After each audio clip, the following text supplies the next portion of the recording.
कर लिया है। अब जहाँ कहीं कोई कंफ्यूजन, डाउट, रिवीजन है बताइए। सर प्लीज मीडिएशन रिवाइज करवा देना जब आपको चांस मिले तो। सॉरी। मीडिएशन सर, मीडिएशन मैंने क्लास आई थिंक पूरी अटेंड नहीं करी थी, जो आपने मीडिएशन कराया था ना, मीडिएशन हाँ का हाँ एक्ट, हाँ, वो प्लीज थोड़ा रिवाइज करा दीजिएगा, मैंने वही चांस। ठीक ठीक। सर मीडिएशन के बाद में सर जो आर्बिट्रेशन एक्ट है ना सर, हाँ मेरी हाँ क्या गलती हुई थी, मैं 1 महीने बाद जुड़ा था, तो आर्बिट्रेशन एक्ट में कौन कौन से क्लॉज पढ़ने हैं बस वो टिक करवा देना, पढ़ मैं खुद लूंगा। ठीक है, ठीक ठीक। तो आप टिक कर लीजिए पहले। एक मिनट दे दो, मैं एक्ट खोलता हूँ, बेर एक्ट खोलता हूँ सर। हाँ, बैरेक्ट खोल लीजिए। मैं 1 मिनट सर, बस मुझे 1 मिनट का समय देते हैं। हाँ हाँ, बिल्कुल बिल्कुल। आ गया मेरे भाई। यस सर मैंने आर्बिट्रेशन खोल लिया। कौन सर, एक बार बताइए, हाँ जो ये मुझे पूछनी थी आपसे थोड़ी सी जानकारी। द हाँ आर्बिट्रेशन ऑफ कॉन्सुलेशन एक्ट 96 का है, ठीक है सर जी। हाँ हाँ हाँ और इसके बाद में मीडिएशन 23 में आ गया। हाँ तो आर्बिट्रेशन तो अपनी जगह है ही है ना, कॉन्सुलेशन की जगह तो मीडिएशन आया है ना सर। हाँ, बिल्कुल बिल्कुल बिल्कुल। ठीक है सर जी। तो हमें कॉन्सुलेशन आएगा तो लिखना जरूर है, लेकिन मीडिएशन को घुसाना है वहां जो आपने बताया। हाँ, बिल्कुल बिल्कुल बिल्कुल। बस सर आर्बिट्रेशन वाले में एक्ट में सर आप मुझे टिक लगवा दो। हाँ, तो आप टिक लगाइए सेक्शन 7। सेक्शन 7।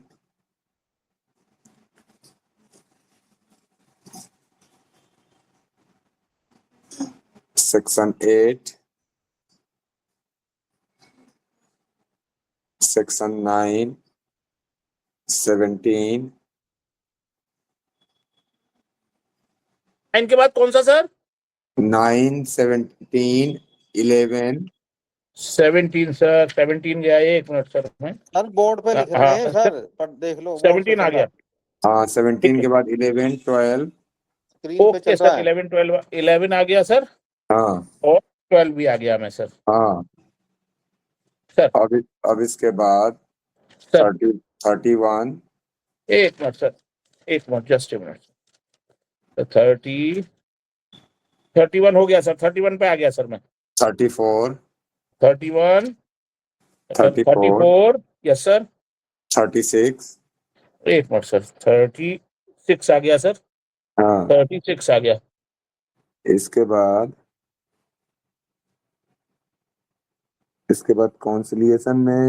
कॉन्सिलिएशन वाला जो प्रोविजन, हालांकि अब उसमें तो डायरेक्ट में आपके कुछ दिया नहीं होगा, लेकिन अगर कुछ दिया हो तो कॉन्सिलिएशन वाला प्रोविजन थोड़ा सा देख लीजिएगा और मेडिएशन से कोरिलेट करके वो आपको तैयार करना होगा। अरे तो मीडिए सर, कॉन्सुलेशन का आएगा तो मीडिएशन ही लिख देंगे उसमें हम लोग, और क्या करें। हाँ हाँ, बिल्कुल बिल्कुल, कोई इशू नहीं है अच्छा, उसके लिए। ये सब जेनेवा कन्वेंशन अवार्ड वगैरह भाई, ये क्या आगे जाना है इसमें? इसमें थोड़ा सा यही करना पड़ेगा कि फॉरेन अवार्ड को कैसे एग्जीक्यूट किया जाएगा यहाँ पे, ये वाला कौन से पोर्शन एक्ट से थोड़ा। जाना है सर ये? सॉरी। 44 से शुरू करना है सर वो? हाँ हाँ हाँ ओके, 44 45, ठीक है सर। हाँ। तो अब जो जो टिक लगाया आपने उसमें देख लीजिए कि आपने क्या क्या किया हुआ है। यानी आर्बिट्रेशन एग्रीमेंट है 7 में। हाँ, इसके बाद power to refer parties to arbitration. 8 में। हाँ, फिर इसके बाद 9 में आपने किया टिक interim measures etcetera by court. Yes sir, है। हाँ, इसके बाद 17 में interim measures ordered by arbitral tribunal. Yes sir है, 17 में है सर, यस सर है। हाँ हाँ। इसके बाद आपने 12 11 और बार है। हाँ 11 बार अपॉइंटमेंट ऑफ आर्बिट्रेटर 11। हाँ जी सर है, बिल्कुल 11 तो बहुत जरूरी है, 11 भी जरूरी है और 12 भी। हाँ, ग्राउंड्स फॉर चैलेंज। सर हाँ, ग्राउंड 11 फॉर चैलेंज, 11 ये ठीक है नहीं है सर। सर? और 11 ए। ग्राउंड फॉर चैलेंज के साथ चैलेंज का जो प्रोसीजर है वो भी आप देख सकते हैं 13 में। 13, हाँ सॉरी। ठीक है सर। अब इसके बाद आपने लगाया है टिक 31 पे। तो इसके बाद सर आपने लगवाई है सर, 31 पे गए हैं सर आप। हाँ, 31 means form and contents of arbitral award. हाँ फॉर्म, ठीक है सर, समझ गया हाँ सर। हाँ। इसके बाद आपने लगाया 34 पे रिकोर्स अगेंस्ट आर्बिट्रल अवार्ड। हाँ रिपोर्ट, हाँ सेटिंग असाइड, हाँ सही है, application of setting aside arbitral award, सही हाँ सर। हाँ। अब इसके बाद 35 फाइनल्टी ऑफ आर्बिट्रल अवार्ड देख लीजिएगा, साथ साथ 36 देख लीजिएगा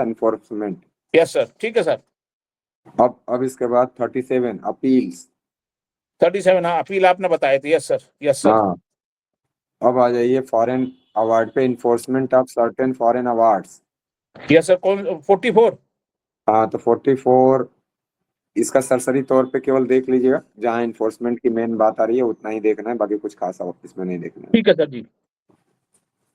और कॉन्सिलेशन में आपको पता ही है कि मेडिएशन को लेकर के आपको डील करना है।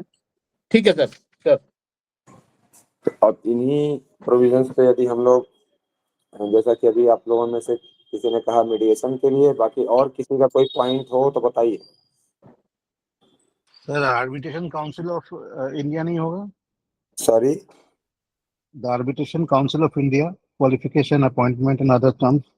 उसमें उतना डिटेल अंदर आपको जाने की जरूरत नहीं है, फिर दुनिया भर का कंफ्यूजन हो जाएगा।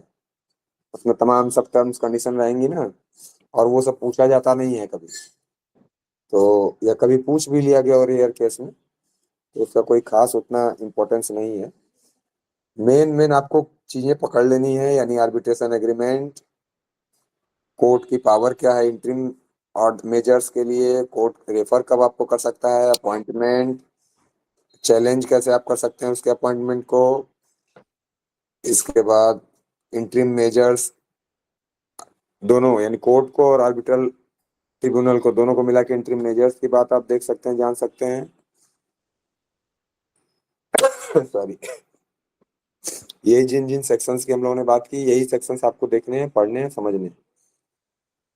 सर बाकी 11 जो सेक्शन है उसमें जो ए बी करके पार्ट्स हैं वो भी पढ़ने हैं?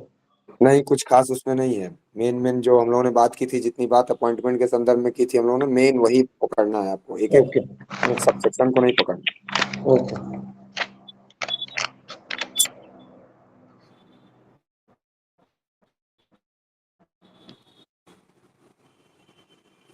तो और कुछ?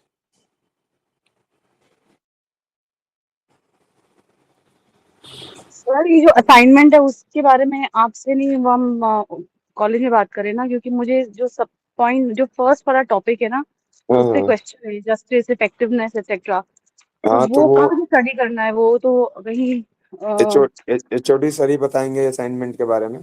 क्योंकि वो तो कहीं नोट्स में वगैरह मेरे पास तो नहीं है, सो अच्छा, आई वो don't know how to study that. जो भेजा गया है आप लोगों को सॉफ्ट कॉपी, उसमें नहीं है कुछ ऐसा? सर कॉलेज के नोट्स तो नहीं देखे, बट जो जैसे मैं पढ़ती हूँ अलग अलग बुक्स में, उसमें तो ये टॉपिक तो, ये तो उसमें भी नहीं है, सिलेबस में भी। क्या टॉपिक का जस्टिस, नाम है? इफेक्टिवनेस, रिफॉर्म्स, मैं आपको बताती हूँ, एक सेकेंड। असाइनमेंट वर्क में सर फर्स्ट वाला जो टॉपिक है वो है effectiveness, justice delivery systems in India and reforms in legal system, जिसमें सब टॉपिक्स हैं effectiveness, justice delivery system, reforms in legal education, TIL, चलो ये तो क्लियर है, लोक अदालत एंड लीगल एड, ये दोनों लोक अदालत एंड लीगल एड तो ठीक है, टीआईएल भी ठीक है, बस reforms, justice delivery system and effectiveness, इस पे कैसे तो बनाने हैं असाइनमेंट, ये मुझे क्लैरिटी नहीं है। अच्छा, तो ऑफलाइन क्लास में तो हम लोगों ने चर्चा की थी जस्टिस डिलीवरी सिस्टम पे, लेकिन अब सॉरी, असाइन असाइनमेंट में क्या करना है, कैसे बनाना, ये तो मैं नहीं कुछ इसको ज्यादा बता सकता, लेकिन justice delivery system in India बता सकता हूँ। अभी हम लोग बात कर लेंगे उस हाँ पर। जी सर, वो भी रिवाइज करा दीजिए दिन सर, हाँ, हाँ, मैंने वो क्लास मिस कर दी शायद। क्योंकि ये आप लोगों से वाइवा में भी खूब क्वेश्चन इस पे पूछा जाता है, justice delivery system in India. तो एक टॉपिक आपने बोला, अब मैं 1 मिनट पहले नोट कर लूँ, आप बोलिएगा। आपने कहा कि एक टॉपिक है justice delivery system in India. हाँ जी, justice delivery system in India, और दूसरा आपने क्या बोला? Reforms in legal system, reforms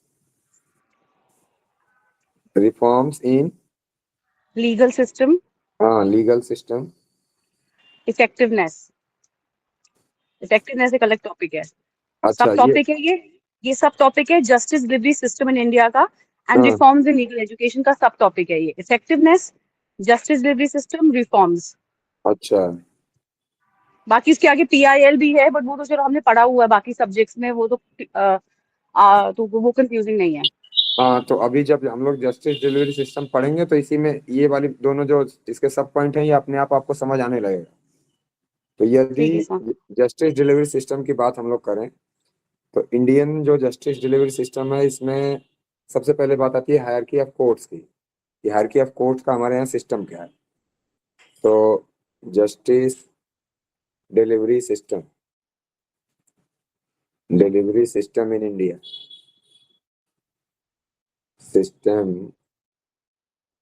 in India, तो सबसे पहले बात आती है हायरार्की ऑफ कोर्ट्स।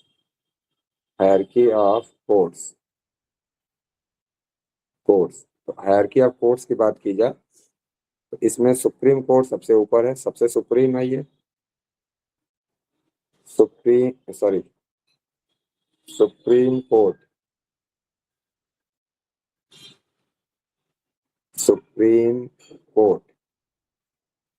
तो सुप्रीम कोर्ट के नीचे फिर हाई कोर्ट्स।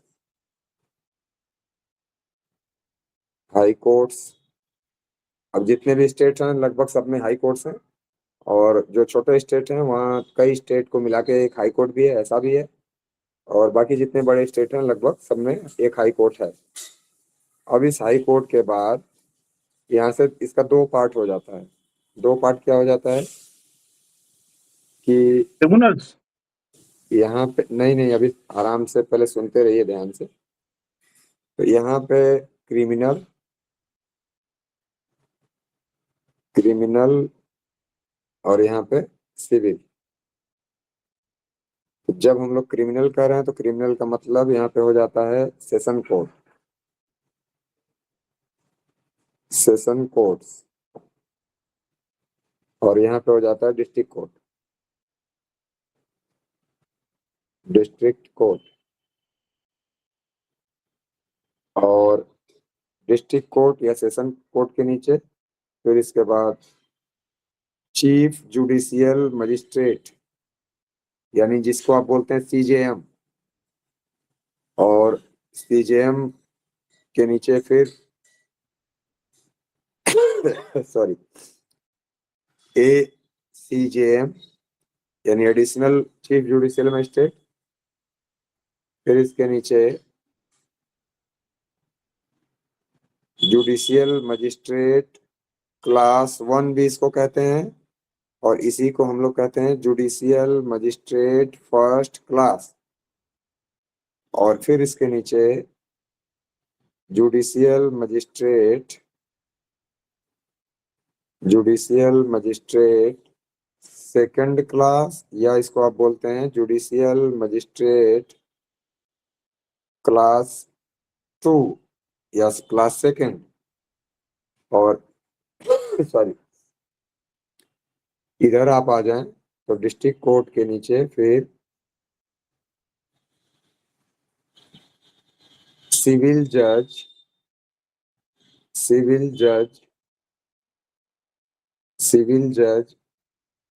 Senior division.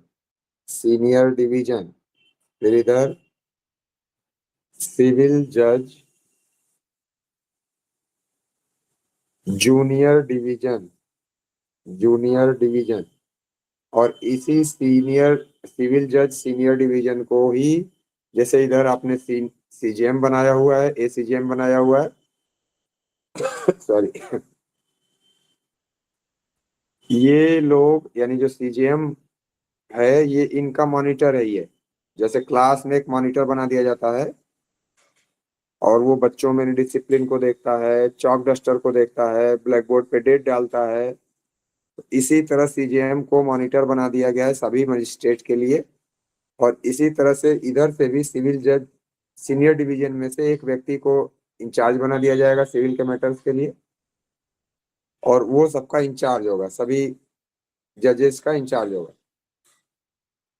यानी एक्चुअल पोजीशन इनकी क्या है हाई कोर्ट के नीचे आने के बाद, कि कोर्ट का प्रीमाइसेस सेम होगा, कोर्ट रूम सेम होगा, इवन बिहार, यूपी, MP में कोर्ट रूम भी सेम होगा और प्रिसाइडिंग ऑफिसर भी सेम होगा। केवल जब प्रिसाइडिंग ऑफिसर के सामने क्रिमिनल की फाइल रख दी जाएगी तो वो सेशन कोर्ट कहलाता है, और जब उसके सामने सिविल की फाइल रख दी जाती है तो वो डिस्ट्रिक्ट कोर्ट कहलाता है या डिस्ट्रिक्ट जज कहलाता है। तो यानी, और दिल्ली में अगर बात करें आप, तो दिल्ली में अलग अलग कोर्ट असाइन कर दिए गए हैं, यानी सेशन कोर्ट अलग, डिस्ट्रिक्ट कोर्ट अलग, यानी प्रिसाइडिंग ऑफिसर अलग अलग, और वो अलग अलग मैटर्स को डील कर रहे हैं, क्रिमिनल को, सिविल को। और इसी तरह से मजिस्ट्रेट के मामले में भी यही बात है कि सबसे पहला जो अपॉइंटमेंट होता है वो सिविल जज जूनियर डिवीजन के रूप में अपॉइंटमेंट होता है। सॉरी, इसी सिविल जज को चार्ज दे दिया जाता है क्रिमिनल मैटर्स का भी, तब उन्हें हम मजिस्ट्रेट बोलते हैं, यानी magistrate first class, magistrate second class. तो यानी सुप्रीम कोर्ट पूरे देश में एक है, उसके नीचे सभी स्टेट्स में हाई कोर्ट्स हैं, और हाई कोर्ट अपने स्टेट का सबसे हायर कोर्ट है, और हाई कोर्ट ही अपने स्टेट के सभी डिस्ट्रिक्ट कोर्ट का और मजिस्ट्रेट कोर्ट का सुपरविजन करता है, उनके डिसिप्लिन को देखता है, पूरे जुडिशियल सिस्टम के एडमिनिस्ट्रेशन को भी देखता है। सॉरी, तो ये आपके स्टेट का और नेशनल लेवल पे आप कहें तो आपकी कोर्ट्स की हायरार्की है। अब इसके बाद दूसरी एक बात आई कि जस्टिस डिलीवरी सिस्टम क्या है। तो यानी जो पहले अभी तक हम लोगों ने बात की, इसमें आपने इंडिया के कोर्ट्स की हायरार्की देखी, और इसके बाद कितने तरह के कोर्ट्स हैं, सिविल कोर्ट कब कहलाता है, क्रिमिनल कोर्ट कब कहलाता है, ये सब आपने देखा। अब दूसरा इसी का स्टेप आता है कि हमारा जस्टिस डिलीवरी सिस्टम क्या है, चलता कैसे है ये। तो चलता इस तरह से है कि जब, यानी सिविल में भी लगभग उसी तरह की बात की जाती है, क्रिमिनल में भी उसी तरह की बात होती है कि इनके जुरिडिक्शन है, पहले से प्री डिसाइडेड जुरिडिक्शन है कोर्ट्स के। क्या जुरिडिक्शन है? अगर सिविल में बात की जाए तो इनका पिक्यूनरी जुरिडिक्शन, यानी 3 तरह का जुरिडिक्शन है। यानी मैंने कहा कि पिक्यूनरी, इसके बाद सब्जेक्ट मैटर, और तीसरा है टेरिटोरियल जुरिडिक्शन। सॉरी, तो इन 3 जुरिडिक्शन के हिसाब से सबसे छोटा जो कोर्ट होगा उसके पास सबसे पहले आपका मैटर जाएगा। अब इस कहने का क्या मतलब निकला? सॉरी, पिक्यूनरी जुरिडिक्शन का मतलब कि आपका मैटर मान लीजिए 10 लाख रुपए का है, और जो सबसे छोटी कोर्ट, कौन सी कोर्ट हम लोगों ने कहा? सिविल जज जूनियर डिवीजन। तो सिविल जज जूनियर डिवीजन का मान लीजिए पिक्यूनरी जो जुरिडिक्शन है, मान लीजिए 50 लाख रुपए है। तो 50 लाख रुपए तक का मैटर सिविल जज जूनियर डिवीजन देख सकता होगा, और आपका मैटर 10 लाख का है, तो ये सबसे पहले सिविल जज जूनियर डिवीजन के पास जाएगा। इसके बाद इसकी अपील जाएगी, अपील के थ्रू ये आगे बढ़ेगा। अपील यानी आप अपने जजमेंट से सेटिस्फाई नहीं है तो फर्स्ट अपील करते हैं आप, फिर सेकंड अपील करते हैं, फिर सुप्रीम कोर्ट में अपील करते हैं।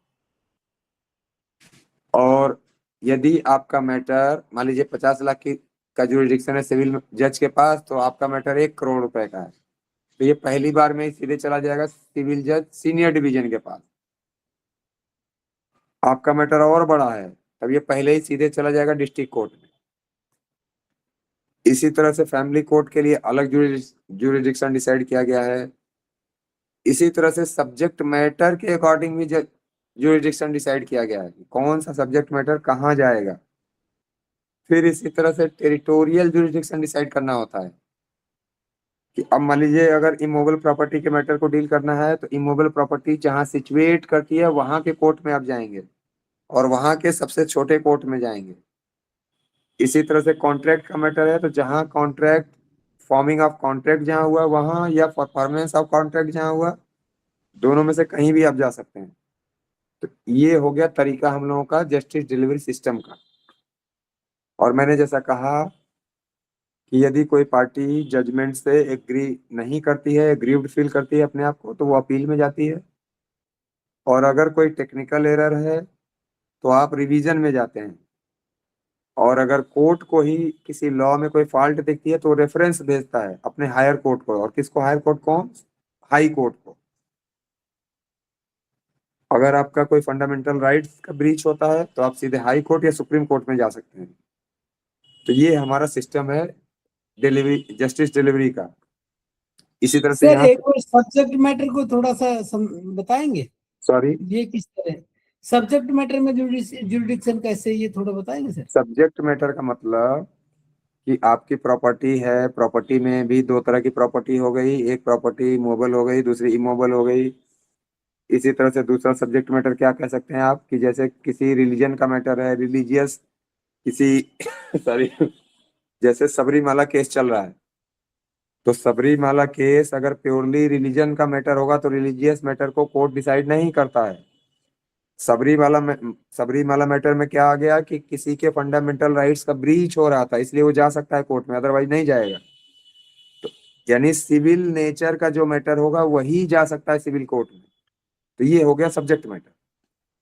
तो अब इसके बाद, और मैंने कहा कि कॉन्ट्रैक्ट है, मैंने कहा टॉर्ट है, तो ये सब सब्जेक्ट मैटर है ये सब। तो क्रिमिनल मैटर में भी उसी तरह से पहले से ही प्री डिसाइडेड जुडिक्शन है हर कोर्ट का कि थेफ्ट के मैटर को कौन डिसाइड करेगा, तो magistrate second class, first class. इसी तरह से रॉबरी का मैटर है तो कौन डिसाइड करेगा, जुडिशियल मजिस्ट्रेट फर्स्ट क्लास। डकैती का मैटर होगा तो कौन उसका ट्रायल करेगा, तो सेशन कोर्ट करेगा। मर्डर का मैटर होगा तो सेशन कोर्ट करेगा। यानी जिसका जो जुरिस्डिक्शन पहले से डिसाइड है ऑफेंस के रिगार्डिंग या पनिशमेंट के रिगार्डिंग, उसी रिगार्डिंग आप वो केस लेके उस कोर्ट के पास जा सकते हैं। इसी तरह से क्रिमिनल मैटर में भी टेरिटोरियल जुरिस्डिक्शन होता है। ऑफेंस जहां हुआ या उस ऑफेंस का जहां इफेक्ट आया, नॉर्मली वही प्लेस होता है ट्रायल का। लेकिन उसके कुछ एक्सेप्शंस हैं, थेफ्ट के मामले में, एब्डक्शन के मामले में, किडनैपिंग के मामले में, जर्नी के दौरान कोई ऑफेंस हो गया तो उसके लिए इंडिया से बाहर या किसी फॉरेनर द्वारा कोई ऑफेंस हो गया, तो इन सब के लिए अलग अलग जुरिस्डिक्शन डिसाइड किया गया। तो ये आपका जस्टिस डिलीवरी सिस्टम हो गया, कैसे आप अपने सिटीजन्स को जस्टिस देते हैं। अब इसके बाद टेरिटोरियल जुरिस्डिक्शन में सर जैसे मल्टीपल स्टेट में प्रॉपर्टी है तो हाँ, कौन से जैसे किसी की विल करना भूल गया और 4-5 स्टेट में उसकी प्रॉपर्टी थी, तो उससे किसी एक कॉमन कोर्ट में जा सकता है। जैसे मान लीजिए कि अभी पहले हम डिस्ट्रिक्ट लेवल पे बात करें, तो मान लीजिए आपकी दिल्ली के कई डिस्ट्रिक्ट में आपकी प्रॉपर्टी है, तो जहां प्रॉपर्टी होगी उनमें से किसी कोर्ट में एक जगह आप जा सकते हैं अगर सभी प्रॉपर्टी इन्वॉल्व हैं, डिस्प्यूटेड हैं तो। अदरवाइज केवल एक प्रॉपर्टी डिस्प्यूटेड है तो जहां वो उसका टेरिटोरियल जुरिस्डिक्शन होगा वहां चले जाएंगे आप। और सारी प्रॉपर्टी डिस्प्यूटेड है तो जहां कहीं भी प्रॉपर्टी सिचुएट कर रही होगी उन कोर्ट्स में से किसी में भी आप जा सकते हैं। और कुछ और मल्टीपल स्टेट में हो तो हाँ, सेम वही बात लागू हो जाएगी ना। मल्टीपल स्टेट में भी हो तो सेम वही बात आएगी कि अगर कोई एक प्रॉपर्टी डिस्प्यूटेड है तो जहां जो प्रॉपर्टी डिस्प्यूटेड है उस स्टेट के उस कोर्ट में जाएंगे आप। और यदि सारी प्रॉपर्टी एक साथ डिस्प्यूटेड है तो उन स्टेट में से किसी में आप चले जाएंगे साहब। ये जनरल रूल है। सीपीसी जब आप पढ़ेंगे 5th सेमेस्टर में तो सीपीसी की सेक्शन 19 में ये सारी बातें दी गई हैं कि जहां प्रॉपर्टी सिचुएट करेगी वहां आप जाएंगे। और सबसे छोटी कोर्ट, यानी सीधे हाई कोर्ट और सुप्रीम कोर्ट में नहीं जाते हैं आप, सबसे छोटी से छोटी कोर्ट में आपको जाना है, उसका पिक्यूनरी जुडिक्शन देखते हो। अब एक क्वेश्चन जो आप लोगों ने रेज किया था कि उसका रिफॉर्म की बात आप कर रहे थे, तो अगर हम अपने जुडिशियल सिस्टम में या जस्टिस डिलीवरी सिस्टम में रिफॉर्म की बात करें तो रिफॉर्म का ही एक तरीका है आपका एडीआर। एक रिफॉर्म का तरीका ये है कि आपके सिटीजन्स को आसानी से जस्टिस मिल सके, उनका समय अनावश्यक ना खर्च हो, उनको अनावश्यक परेशान ना होना पड़े, उनका अनावश्यक एक्सपेंस ना बढ़े, एमिकेबल सेटलमेंट हो सके उनके डिस्प्यूट का। तो ये जितने भी आपके एडीआर के मैकेनिज्म है सब कहीं ना कहीं रिफॉर्म के ही फॉर्म हैं। इसके बाद क्या रिफॉर्म हो सकता है कि अधिक से अधिक जजेस का अपॉइंटमेंट किया जाए, फास्ट ट्रैक कोर्ट अब इस्टेब्लिश की जाए ताकि जल्दी से जल्दी मामलों का निस्तारण हो सके और जितनी भी टेक्निकल प्रॉब्लम्स हैं कोर्ट सिस्टम में उनको दूर किया जाए, उनको सॉल्व किया जाए और सभी के लिए टाइमलाइन गाइडलाइन फिक्स की जाए, निश्चित की जाए, यानी सिविल चार्टर की आवश्यकता है। तो ये सब रिफॉर्म हो गए इसके, ये रिफॉर्म होना चाहिए और बहुत सारे रिफॉर्म किए भी जा रहे हैं, हो भी रहे हैं। तो आप उसमें लिख देंगे कि आपका जो बीएनएस आया है, नया बीएनएसएस आया है, उसमें तमाम इलेक्ट्रॉनिक मोड में ट्रायल की बात की गई है, इलेक्ट्रॉनिक मोड में एफआईआर की बात की गई है, इलेक्ट्रॉनिक मोड में पुलिस रिपोर्ट सबमिट करने की बात की गई है, इलेक्ट्रॉनिक मोड में हियरिंग की बात की गई है, यानी कि वीडियो कॉन्फ्रेंसिंग के माध्यम से। इसके बाद इलेक्ट्रॉनिक एविडेंस को नॉर्मल एविडेंस की तरह से या ट्रेडिशनल एविडेंस की तरह से ट्रीट करने की बात की गई है। तो ये सारे रिफॉर्म हैं, किए भी गए हैं और बहुत सारे रिफॉर्म की आवश्यकता है, अभी भी रिफॉर्म की आवश्यकता है।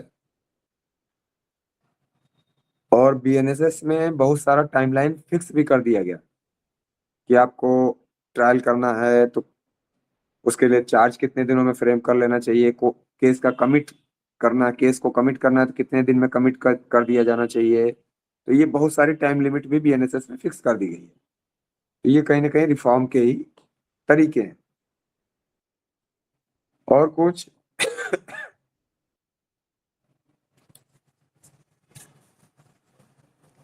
सर इफेक्टिवनेस पे क्या लिखेंगे? हाँ बताइए। Effectiveness of the justice delivery system. हाँ तो अब इसके इफेक्टिवनेस की बात की जाए कि मतलब ये कितना प्रभावी है, आपका जो जस्टिस डिलीवरी सिस्टम है कितना प्रभावी है। तो इसको बताने के लिए आप निश्चित रूप से ये कह सकते हैं, अभी जितना भी रिफॉर्म की बात की गई है, चूंकि बीएनएसएस अभी 2023 में आया है और 23 के पहले का जो स्टेटस है उसके अकॉर्डिंग आप उसको अगर एनालिसिस करें तो हमारे इंडियन जस्टिस डिलीवरी सिस्टम का जो इफेक्टिवनेस है वो काफ़ी, हम कह सकते हैं कि अगर हम उसको मार्क दें परसेंटेज में तो हम 40% के इर्द गिर्द ही हैं, हम 50% पर भी नहीं पहुंच पाते हैं, क्योंकि हमारे देश में अभी भी स्थिति ये है कि 40-40 साल में जजमेंट आ रहे हैं, 20 साल, 10 साल, 12 साल। सिविल मैटर में तो अगर एक बार आपने सूट फाइल कर दिया तो मान लीजिए कि आप 10 साल के लिए आप बिल्कुल शांत होकर घर बैठ जाइए। और क्रिमिनल मैटर में भी बहुत सारे फास्ट ट्रैक कोर्ट इस्टेब्लिश कर दिए गए, इवन एमपीएमएलए कोर्ट इस्टेब्लिश किए गए, पॉक्सो कोर्ट अलग से इस्टेब्लिश किया गया, फैमिली कोर्ट इस्टेब्लिश किया गया, यानी बहुत सारा सुधार रिफॉर्म हो रहा है। लेकिन उसके बाद भी यदि हम धरातल पे उसके इफेक्टिवनेस को देखें तो निश्चित रूप से अभी बहुत सारे रिफॉर्म की आवश्यकता है। और इसमें हम लोग यही कह सकते हैं कि जैसे बीएनएसएस में सारी टाइमलाइंस फिक्स की गई है, उसी तरह से सीपीसी में भी सिविल मैटर्स के लिए भी निश्चित रूप से टाइमलाइन की आवश्यकता है, सिविल चार्टर की आवश्यकता है और बहुत सारे रिफॉर्म की आवश्यकता है ताकि एक कॉमन पीपल को इजीली जस्टिस मिल सके।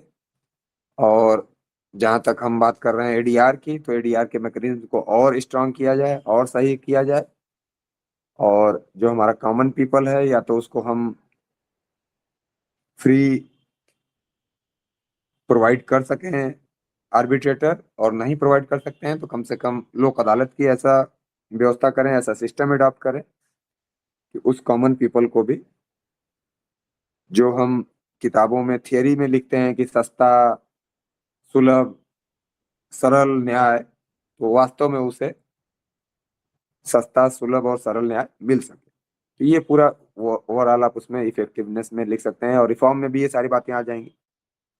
सिविल मैटर में बिल्कुल रिफॉर्म की आवश्यकता है, वहां पे बहुत अंतिम रूप से दिक्कत चल रही है क्योंकि बीएनएसएस में तो बहुत सारा सुधार कर दिया गया, लेकिन सॉरी, और जितने कोर्ट्स का मैंने नाम लिया कि MP MLA court, fast track court, family court, तो उस तरह से अभी सिविल मैटर्स में कोई प्रावधान नहीं है।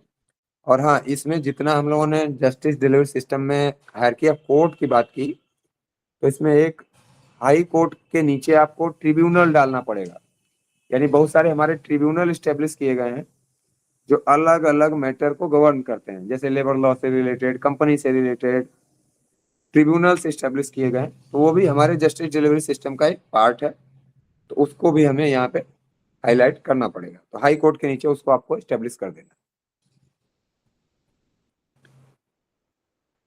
और कुछ? Thank you, sir. Thank you for this. आज थोड़ा सा मेरा गला खराब है बिल्कुल, तो थोड़ी दिक्कत हो रही होगी आप लोगों को। कोई नहीं sir, thank you so much, बाद में कर लेना। Thank you sir. Thank you sir. चलिए, good night, good night. Thank you. Sir इसका स्क्रीनशॉट